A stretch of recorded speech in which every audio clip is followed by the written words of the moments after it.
Good day, my name is Bluesuit and today I'll be going over my review of the high-end Peltier-cooled USB-C mobile gaming controller known as the GameSir X3 Type-C. Before we get started, I just want to say that today's video is sponsored by TapTap, a community-forward mobile gaming platform that aims to be much more than just a storefront. TapTap is easy to download and use, and once installed, syncs all of your mobile games in one place. On top of that, TapTap has a huge social element that doesn't exist anywhere else in mobile gaming. All across its front page aren't just games, but gaming reviews, articles, how-tos, and news updates from game developers and players alike. It's even super easy to upload your own public videos and articles to the community at the push of a button. In the app, you can even follow your favorite titles to stay up to date on everything that gets published for them. It's a significant improvement over any game platform that currently exists for mobile games, and you can find a link to download it for your mobile device today at the link in this video description, along with a link to the GameSir website where you can find today's piece of hardware. And with that, onto the review.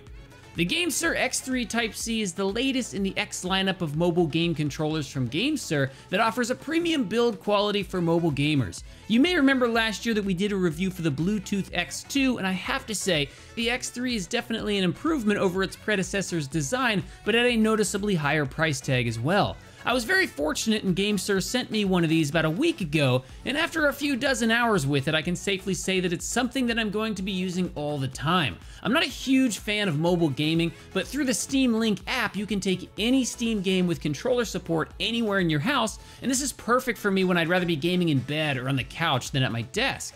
However, there are also a few distinct downsides that will certainly turn many users off, so let's get into it. First up is the build quality. Right away, I noticed some massive differences between the X2 and X3. For one, it's quite a bit larger by every measurement. This made it much more comfortable to hold as the back is now also much more ergonomic and grippable, while the X2 is more blocky and squared off in the back. The bumpers and triggers on the top are much more comfortable and easy to use, and the D-pad has had a major overhaul. When you first unpack your X3, you'll notice that it actually comes with an extra D-pad depending on which you prefer. These new D-pads, along with the A-B-X-Y buttons, are super clicky and satisfying, but personally I prefer more of a membrane feel. When playing fighting games, I tend to use the D-pad, and in this case the constant barrage of clicking noises would get a bit annoying.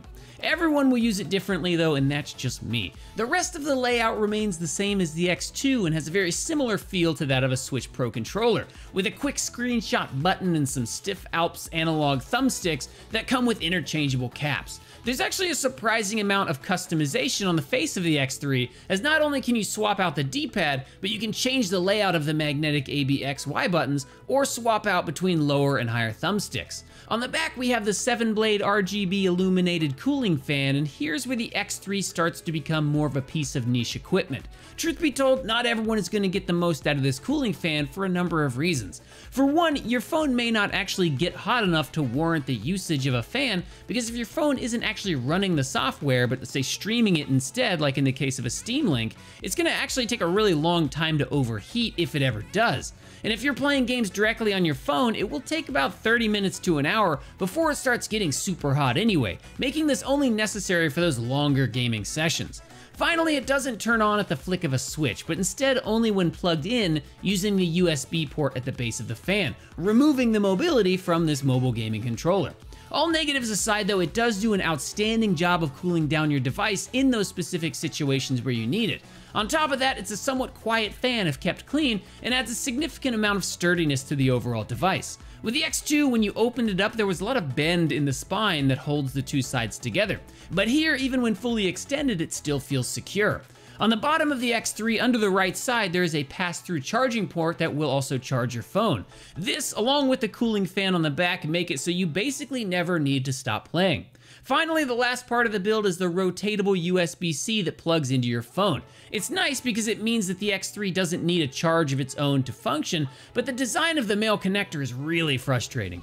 On each side of it, there are these rubber feet that help secure your phone while in play, but they also prevent you from using any sort of case on your phone whatsoever. I really put this to the test by going out and buying the thinnest phone case I could find, and sure enough, the USB-C on the X3 still wasn't long enough to make a connection with my phone.